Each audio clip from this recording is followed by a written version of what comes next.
விஜயை பார்த்து சீமானுக்கு பயம், திருமாவுக்கு பயம், அண்ணாமலைக்கு பயம், திமுகவுக்கு பயம், இத்தனை பேருக்கும் பயம் எதனால வரும்னா எல்லா கட்சி ஓட்டையும் அவர் உடைக்கிறார். திரு பவன் கல்யாண் அவர்களை பத்தி பேச தயாரா? அந்த தைரியம் உங்களுக்கு இருக்குதா? உங்க கட்சியில நீங்க வச்சிருக்கக்கூடிய நடிகர் சரத்குமார் தருவியா தரமாட்டியான்னு பாட்டு பாடுறாரு, அதை பத்தி பேச தயாரா? இடுப்பக்கள்லாம் அதற்கெல்லாம் இதுக்கு என்னங்க பதில்? இதெல்லாம் கேவலமா இல்ல இப்படி எல்லாம் பேசுறதுக்கு? ஒரு தேசிய கட்சியோட மாநில தலைவர், ஒரு IPS அதிகாரி எதற்காக இப்படி கொச்சையாக பேசுகிறார்?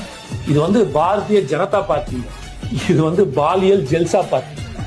நீங்களாம் ஸ்கூல் பசங்க மாதிரி பேசலாமான்னா விஜய் எவ்வளவு நடிச்சிருக்காப்ல, இவர் எங்க பாத்துருக்காப்ல பாருங்க. இவரு இடுப்பு சீனா பாத்துருக்காப்ல. இப்ப இடுப்ப கிள்ளி டான்ஸ் ஆடுறாங்கன்னா அது சினிமாவோட நடிக்கக்கூடிய ஒரு காட்சி, கேட்டுங்களா?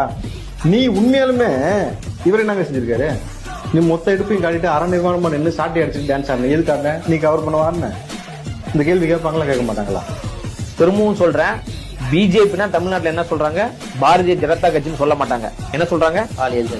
அவ்வளவுதான். நீங்க லண்டன் ஸ்கூல்ல போய் படிச்சீங்களே, சரியா பாதியில படிக்காம இங்க வந்துட்டு அடிப்படை அரசியல் நாகரிகம் தெரியாம ஒரு அறிக்கைக்கு எதிரா திரைப்படத்தை வைத்து நீங்க பேசிக் கொண்டிருக்கிறீர்களே, இதுதான் நீங்க படிச்சாவது. சினிமாவுக்கும் அரசியலுக்குமே வித்தியாசம் தெரியாத ஒரு தற்கூறிய அண்ணாமலை அவர்கள் இதை போய் சரத்குமார் போய் கேட்க வேண்டியதானே? அவரு அவங்க கூட்டணியில் இருக்கின்ற பவன் கல்யாண் அவரிடம் கேட்க முடியுமா? இப்ப கேட்க சொல்லுங்க. நீங்க எப்படி சினிமால எப்படி எந்த நடிகையினுடைய இடுப்பு